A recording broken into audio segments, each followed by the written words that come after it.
Well met, lords and ladies, Jacob Butter speaking, and a warm welcome to this week's Walking Wednesday. Not as warm as it was beforehand, which is fantastic. The heatwave seems to have somewhat died down. It was still a little bit warm last night, but to a lesser degree, I will say. And I only talk about last night because that's the only experience that I've actually had for a while, as I have been in Spain before that. So you know the yearly trip that we do to Galicia. Well, because I messed up giving the days when my work time finished, whenever the school year actually, broke out, when the clubs stopped, I accidentally said I'd be free after a certain part in June, when it was in fact actually July. So, how I've been saying sometimes that June has taken a toll on me? That was one of the reasons behind that.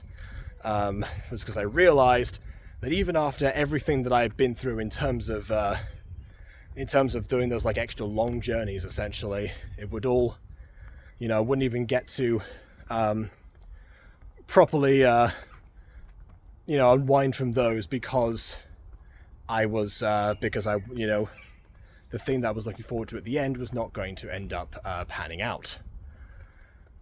And it was my fault because I messed up the schedules.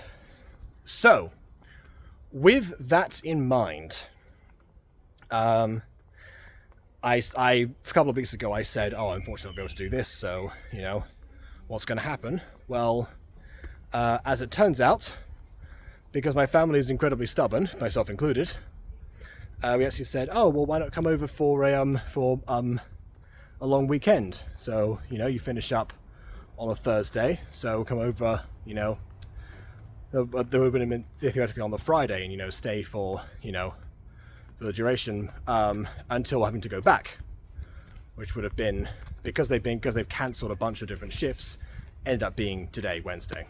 So, that was the idea. Their flights were on Saturday, so I said, I haven't cancelled my one yet, so might as well do that this time, and just, it'll be Saturday, Sunday, Monday, and a flight back on Tuesday. And that's what we decided. It may potentially be that some point the week, not next week, but the week after next, they'll still be away. So and then I will do the same thing again, but starting from the Friday this time. So that's the plan, at least right now, for the remaining portions of that work schedule, because some things have finished and other things haven't, basically.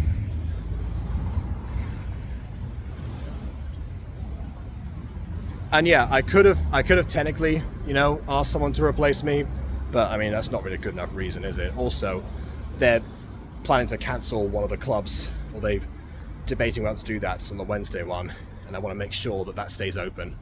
So, here we are now. Well, here I am now, I suppose. So, having just flown back before.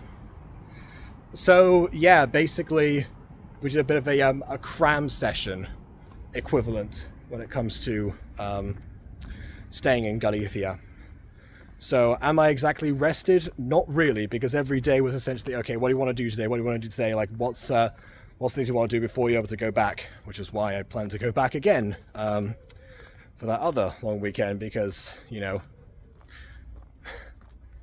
not always the best at deciding these things, especially because we determined when I was going to be flying out the day before, so I didn't have time to think about it too much.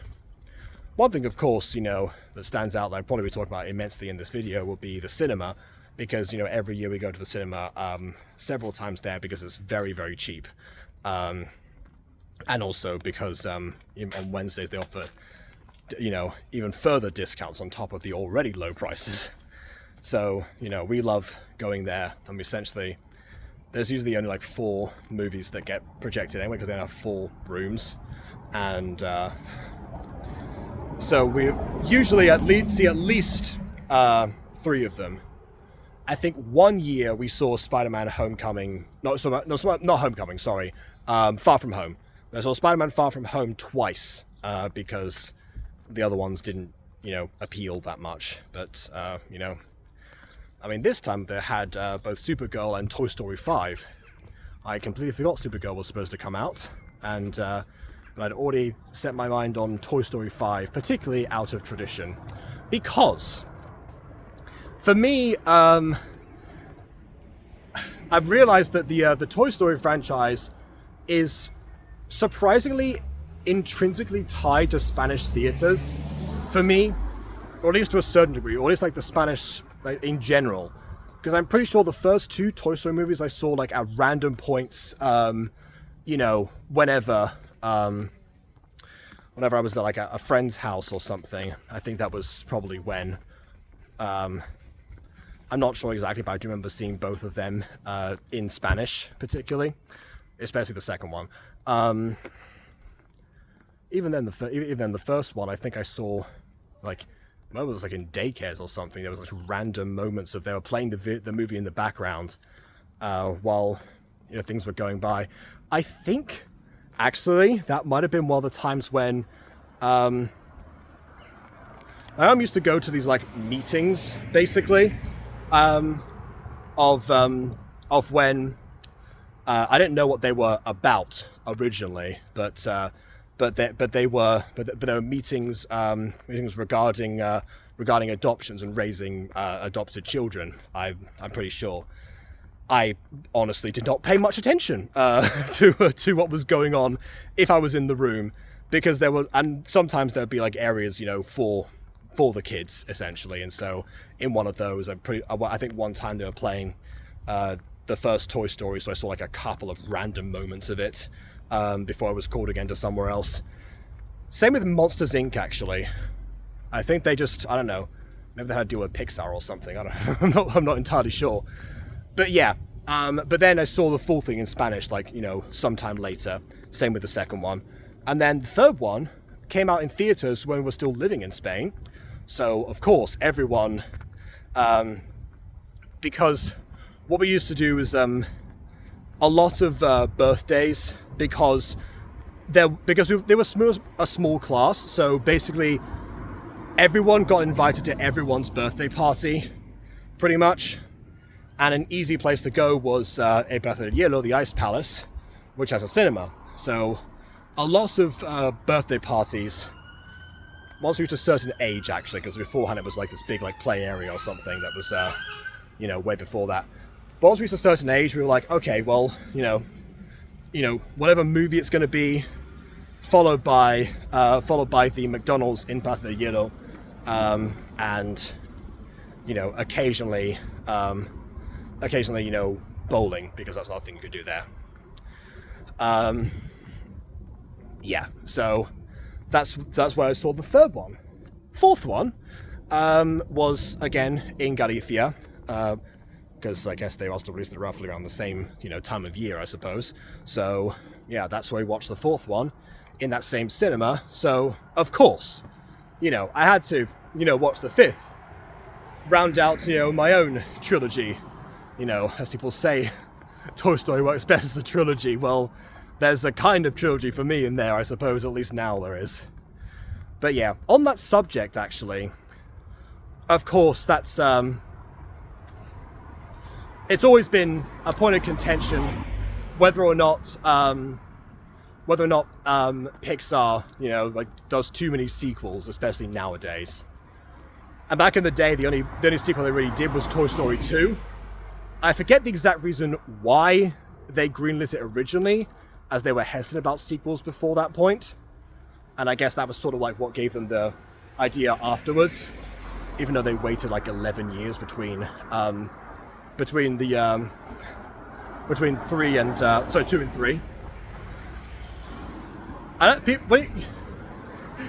You don't think about it actually, but the longest gap between Toy Story sequels remains Toy Story 2 and Toy Story 3. Because between 3 and 4, it would have been, what, like 9 years. Yes, it would have been 9 years. Between 4 and 5, it was 7 years. Between 1 and 2, I think it was just 4 years, actually. So Pixar's no sequel rule was only in effect for a short amount of time, it seems. and between 2 and 3 it was 11. So, yeah. I mean, people always like, oh wow, they're doing another one already or something. It's like, I mean, it's not really an already situation. It feels like that's to us now. And also probably because, you know, Toy Story 3 seemed to be a very probably the most conclusive out of all of them, because it wraps up the focus around Andy. Because, you know, he's going to college, he gives his toys away, and then they get to live on in a certain sense, and Andy gets to grow up, and that felt like the conclusion, basically. And yeah, I mean, pretty spot on in terms of that. And so I can definitely understand the hate behind, you know, why Toy Story 4 existed. But now, having seen the 5th one as well, which for all intents and purposes would have been just as much of a quote-unquote cash grab as the 4th one, they did a way better job this time. I went in somewhat hopeful because I saw like a bunch of titles of YouTube videos of people saying like, oh wow, they actually did like a fairly good job this time. Well, not a fairly good job. I was like, oh yeah, you know, actually, they said like things like kind of cooked and stuff like that. Obviously, you know, equivalent. And yeah, compared to the 4th one, which didn't feel like it knew what it wanted to do a lot of the time, it seemed like things were happening, characters were either changing, or in the case of Buzz, being thoroughly ignored. And yeah, and not that got fixed. I mean, one of the other things, I guess, is also I saw that people are talking about Bo Peep, because Bo Peep went from only like appearing really toward like the beginning and end and such, and not having too much of a focus beyond being Woody's, I believe, girlfriend. I'm not sure if they ever like married or anything. Weirdly, toy marriage comes up in this movie, but I'm not sure if that is ever the case. And you know, it just felt like a, you know, kind of sort of a regular adult relationship that they sort of came up with. As like, ah yes, you know, wouldn't it be interesting, you know, of course, you know, Woody's the one everyone likes, of course he's got a girlfriend, you know, whatever. And then because of the 4th movie, they sort of gave her the same treatment that they get like a lot of female characters nowadays in Hollywood are getting the action man treatment. You know how like there's a lot of action movies where most of the time the main protagonist, specifically the male protagonist in this example, they have a lot going on. They have the attitude, they have they have the skills, and a lot of that is and not as much further on. And now people are saying that because people saying that, you know, like Hollywood has like one script for strong female characters, which is similar to the script for strong male characters. So essentially the same thing is happening, and Bo Peep sort of got wrapped up into that. Weirdly enough, the only reason that I actually had an issue with that once I realized the pattern going on is because the same thing happened when adapting Harry Potter, like 20 years earlier almost. Maybe not quite, because it's sort of like escaped throughout the movies, but whatever, you know what I mean. Where essentially the way that Hermione is portrayed in the Harry Potter movie specifically is a much grander spotlight, I would say, and a lot of other stuff that she does that other people like did instead of her gets attributed to her specifically.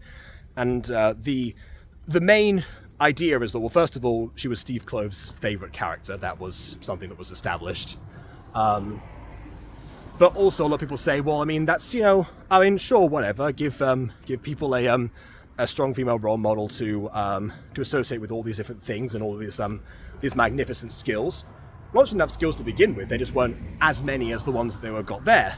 I mean, but of course, the issue that I had is that came at the expense of the character who already already demonstrated a lot of those same abilities, that being Ginny. And in the case of Toy Story, they seem to have given Bo Peep the action treatment, and then ignoring the fact they already had a character that sort of already embodied those traits to begin with. They could have drawn the focus to, that being Jessie. Lo and behold, Toy Story 5, main focus on Jessie. Probably the first time that Woody has not been the main character. I mean, well, see, it is the main time, because I mean, I don't know what they officially say, but I mean, they open up after a scene of a bunch of new Buzz Lightyear toys that's comes up later. If you ignore that one, the opening scene becomes a moment with Jessie and Emily, who up until now had been a bit of a mysterious figure that hadn't really been shown properly. Probably because, again, this was 1999 Pixar, and their human characters were used very sparingly. But even then, it was sort of interesting. Like, I'm of two minds about like how they chose to incorporate Emily particularly, because not like she ever takes too much focus or anything, but the fact that she even like appears there, it somewhat demystifies the idea behind her. But then again, the whole movie is about Jessie's trauma, about having gone from kid to kid, and then having been and feeling like though that's a same abandonment, and possibly permanently this time, because there's a lot of like focus on like devices instead of toys nowadays. And also because it does actually set up the fact that that Emily's address is actually inside of Jessie's pant leg, which is used later on in the same to set things up. So I can see it from that angle too. But yeah, and people have said that ever since that the montage scene with Emily in Toy Story 2, that they actually that Pixar have piled on the sadness for every single animated movie to some degree or another, which yeah, at some point in each of them, at least the ones that I've seen, not that I've seen every single Pixar movie, but I've seen a handful, let me tell you, and most of them came out after that one, because that was like their fifth one, so of course they did. But yeah, so yeah, I can see from one way or the other in terms of that. And also, I'm glad that I thought the way things were going in the movie, especially when they actually end up at like Emily's old house or whatever, they were actually going to see Emily as an old woman. I thought that might have actually happened, but no, we get a different sense of closure that again, of two minds about, because the idea that Emily simply didn't just abandon Jessie originally, and that left her like with those scars all as for the rest of her existence. There's merit to that especially, but also there's merit to the idea of like actually having some sort of closure, in the sense of like not full reconciliation, but what actually does happen in the movie, which I suppose, spoiler tag at this point, because I've been skirting over these things, but yeah, spoilers for now. Apparently, Emily named her daughter Jessie, and even kept up the cowgirl motif beyond the point originally. Which, I mean, in Toy Story 2, another thing about that is that cowboys and cowgirls in general, like the Western genre, sort of fell on the wayside in the 50s because of space.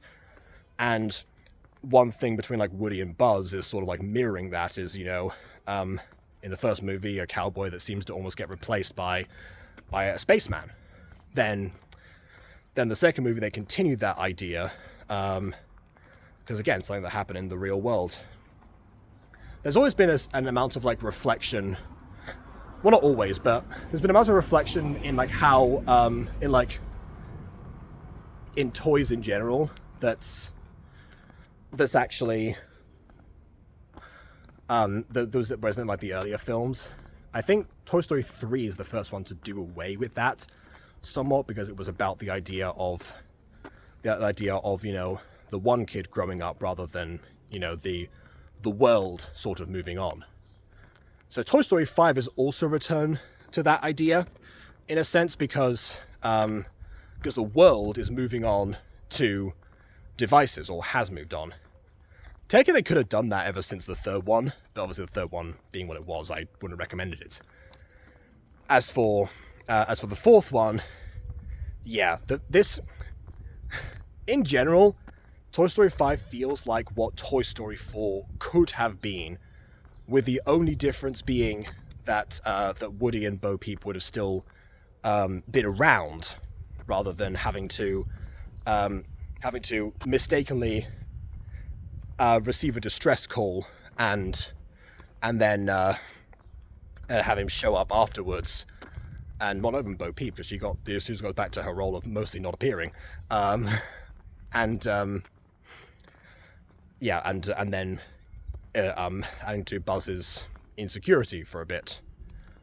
I've always respected the fact that, like in Toy Story, that there was never a sense of Woody and Buzz's rivalry being centered around a girl of any sort, because that would have been a very easy thing to have done at some point, especially after introducing Jessie. I mean, they could have done it from the first one, to be honest. If they had Bo Peep suddenly show how handsome Buzz was or something like that, they could have done that. But I'm very glad they didn't. Or, you know, maybe I'm misremembering, but, you know, if they did, it wasn't for very long. And then, and also that's led to like there was even a Seamus Gorman video about this whole thing where like a bunch of like couples costumes particularly are of Woody and Jessie, because they are from the same show. So, you know, like in universe, I mean, you know, they're cut from the same cloth, so to speak. Which, yeah, makes sense from an aesthetic perspective, and especially as somebody who has seen how, you know, people ship characters with so much as just a scene of them, you know, on the screen together. Sometimes not even that. I can absolutely see why people would have gone into that idea, but yeah, never the case. Woody and Jessie never been a couple, and, you know, Jessie and Buzz very much so. And in this movie, they really piled that on, because again, they gave Buzz something to actually do this time, rather than just listen to his inner conscience, which feels like an idea of like, okay, we have no idea what we're doing this time for most of these characters, including Buzz as a main focus, because most of his character arc is done and has been done for some time. It was done by the first movie. I think the reason they introduced the new Buzz at that point was to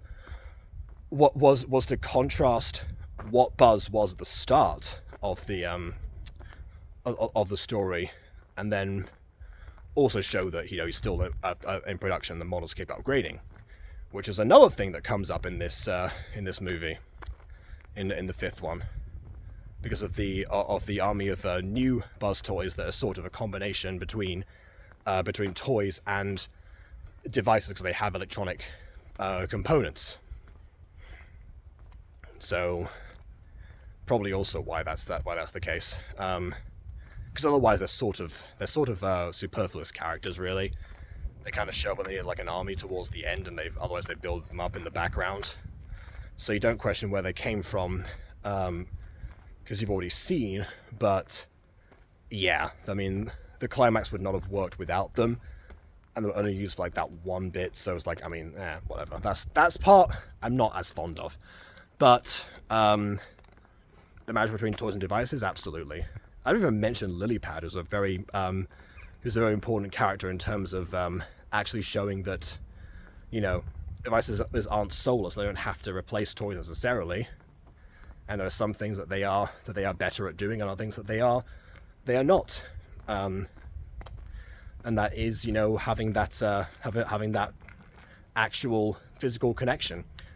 Now, that's another thing that Toy Story 5 did that none of the other movies did. With you could count Sunnyside Daycare as at a glance with this, but really, both Andy and Bonnie, most of the time they played alone. Which again, I can sort of see why originally from Pixar, because again, first Toy Story movie, they still hadn't really gotten humans down that much. Even the second one, really. Although Andy was mostly at cowboy camp during that time, so he was also moved away for that reason. I think the original reason they wanted to start doing like these movies with toys is because they were trying to get, because they could have an excuse to look uncanny, and they could work on their humans in the background and really have the Incredibles be the first time that they actually used humans as protagonists, once they'd actually figured it out properly. Yeah. So they so back to what I was saying. Yeah, so that's why I guess like we never see, you know, anyone actually playing with toys together, except for brief moments in the Sunnyside Daycare to make a point about how the butterfly room versus the caterpillar room play differently with toys, and one of them torments them, the other one doesn't. And so, yeah. So that's another part that I actually like, as well as the idea that, you know, these different like, you know, first devices that, you know, use for with limited options for kids are actually, you know, actually teamed up with Jessie, and you know they realized there were some things that they could do that she couldn't, and vice versa, that she could that they couldn't. It would have been so easy to have devices just be like, you know, the big enemies, sort of similar to how diesel engines are portrayed in Thomas the Tank Engine, actually, if you think about it, because Reverend W. Awdry was really did not like diesel engines whatsoever. You know, that's why you have Diesel with his devious deeds and everything. And why the Island of Sodor became what it was, instead of just the Western Railway that was implicitly set just in Britain. Because it became a safe haven for steam trains as long as they remained really useful. So clearly that's something they absolutely could have done. And the fact they waited as long as they did to address devices and technology means they were really going to have to go with like a different angle that hadn't been seen before, because, you know, even if it hasn't been addressed in the past few years, I mean, yeah, I can definitely say I was one of those kids that switched from toys to devices. I woke up a little bit later than everyone else did, to be honest. I could absolutely tell that my younger brother's friends would judge me for still playing with toys in the background. But yeah, I mean, that's how it goes eventually. And yeah, people would it stands to reason that since that point in time, that the perception is that devices make kids grow up too fast. But then that's what they say. You know, growing up in this case equates to not playing with toys anymore. And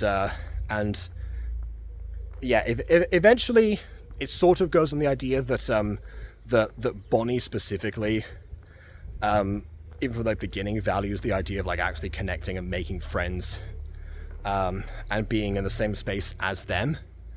Because you can tell even when she uses lily pad and gets addicted quite quickly, she still wants that friend connection, and she's not happy when all that they do is stay on their lily pad specifically, and was clearly judged for, you know, bringing toys along in the first place, which, you know, she could have very easily thrown them out as soon as Jessie and Bullseye stuck into her backpack, but she didn't. It was only after she got mocked that she was like, you know, take them away quickly, do it. So yeah. So I'm really glad that they went with the idea that they both have their merits and their drawbacks, the things they can and can't do, and things that they, you know, probably should and shouldn't do. And that the happy ending was when Bonnie and Blaze, specifically the other kid who I forgot to mention before, who lives in Emily's old house, and that's why they went there. Blaze was sort of like in a middle portion where she'd grown up with devices. Seemingly appeared to be a bit older than she actually was. She said she was 9, but, you know, the idea was that, you know, she seemed a bit more grown up than before, but she still remembered, you know, how to play, and still absolutely, you know, wanted to. And that was why the main goal became make them friends. And that was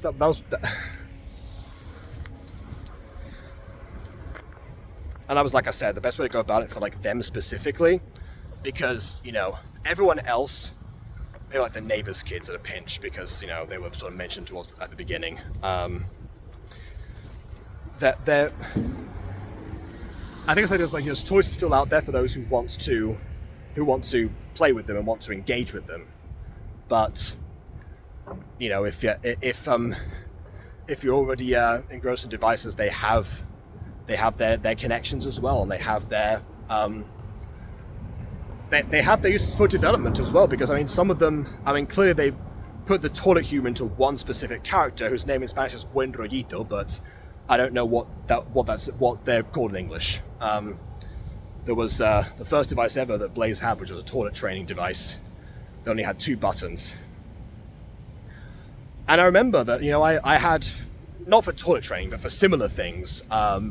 Like, for example, one of my first ever devices, I guess, was this like 3-letter word interactive game, which all you did really was, you know, type in 3-letter words specifically, and then it would read them out, and, you know, be like, you know, D-A-D, dad, great job. That was it. That's all it did. I guess I also had the LeapPad learning system, which is where I became obsessed with geography of the states, as well as Captain America on the DVD, but that's another story. So that's why I said things have been around for a long time. Not necessarily, you know, iPads or LeapPads and such, but, you know, probably, again, goes hand in hand with what I've been saying before, about, like, you know, in terms of social media messing people up or something. I mean, it seemed like Cara and whatever the other girl's name was, that was already what they were doing, and they were embracing, and that was, I don't think they really like had any toys around, it seemed. So you don't really get like that other perspective. It's also worth mentioning that, you know, the scenes, like the windows, you see like all of the people using their devices in every single house that was lit up in some way. Reminds me a bit of like the one, there's one thing Nostalgia Critic pointed out in The Ring, in his review of The Ring, where there were 3 different windows you could see different generations, all focused on the TV, which I suppose, when you think about it, is even further out of date, because the TV has been a household item since the 1950s, and that film came out in the 1990s. So, you know, I guess when you think about it that way, Toy Story, by, like, you know, 10 years or so, or 15, not that behind the times after all. But also, when I think about, well, going back to what I was saying about, you know, toys having their place if someone is, you know, willing to, you know, reach out and actually still use them for their intended purposes. So too is that the case for the Toy Story franchise. You know, again, this could have so easily been another case of Toy Story 4, where they didn't have much of a direction, they didn't give any of the characters something to do. They didn't give Buzz an objective, they didn't have him actually have a reason to argue with Woody. They didn't decide to, you having be insecure because Jessie chose Woody as an assistant and Buzz was trying to propose to her, so he felt useless. So they actually gave him something. I forgot to mention that before. They could have so easily just not figured out any of that, pumped out another bad Toy Story sequel, and then just gone from there. But no, they didn't. They actually had an idea, and they used that idea, and that's really all you can ask for in that case. What was I going to say? And it brings back a lot of things from like the first and second ones particularly. I mean, even with the Spanish line of, volar con estilo, flying with style, both my dad and I went, ah, yes, there it is. I was anticipating it, but yeah. I mean, even he's like, remembers that one of his only like quotes he remembers from Toy Story specifically was, not flying, it's falling with style. So, there you have it. Like, yeah, that's what Pixar can actually do, Like, their whole thing in animated movies is memories, particularly, in some way or another. That's what their stories tend to tie into, whether good or bad. In this case, bad because of Jessie's trauma. But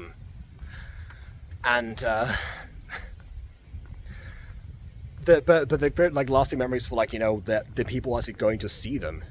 That's why that's why they had so much success, because their films are just but they're actually good. That's why they had such a high success rate. People attribute that to the novelty of CGI, particularly at the beginning. But without the solid basis behind it, there wouldn't be anything to come back to. I said before, but they could have easily not been the first to make a feature-length computer animated movie. There was one group that was trying to do it beforehand with this, I forgot what they were called, it was a Christmas themed movie or something, that they tried to get out before Pixar. They had 20 minutes worth of content actually, and it was awful because it was so rushed just to be the first. And trust me, I get that, the rush to be the first in something, but it's one thing that I learnt from particularly Walt Disney when it came to Snow White, having something for having a way to get people to engage with something, and actually in the case of Walt Disney, want people to cry at animation as well as laugh at it, and give them an experience that's not just about the animation, but it's but about the story behind it, because that's what the foundation is of everything, really. The story and the characters are what stand out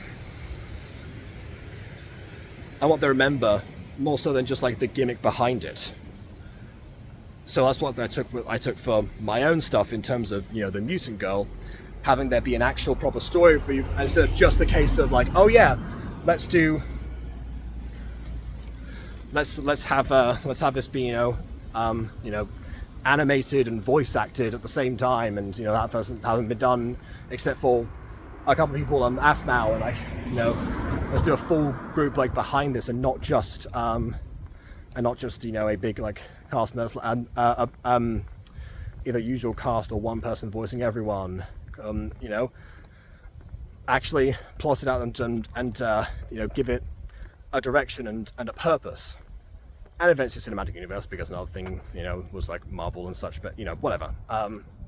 Main thing again with the MCU, that's another thing as well, that's their early movies can be standalone.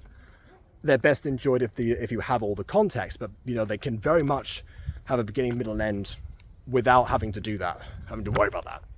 So, but I guess you could also say that that's something that I got from Pixar. That ever since the beginning of their animated venture, which just happened to be the first Toy Story movie, they They knew what they wanted. They had people, they had competent people behind it. They had, you know, and they were able to go forward and, you know, change the landscape of animation in the same way that Disney did, like way back in the day. So yeah, there's a lot more to it than just a case of, hey, I want to do this thing, which is a lesson they learned for the first movie, not so much for the fourth, but definitely remembered for the fifth. And I think that's that, because other stuff I did this week was more so things for me that you're not so interested in. So I'm going to leave it at that and not sully Monsters Inc. the rest of this. Maybe I'll put on a Pixar movie when I get back home. You never know. But for now, please leave a like or dislike, because your opinion matters. And subscribe if you haven't done so already. Let me know what you thought of Toy Story 5, if you went to see it, or if you plan to see it, or if you've just lost faith in general. I don't know, whatever. Let me know in the comments. But on that note, until next time, farewell.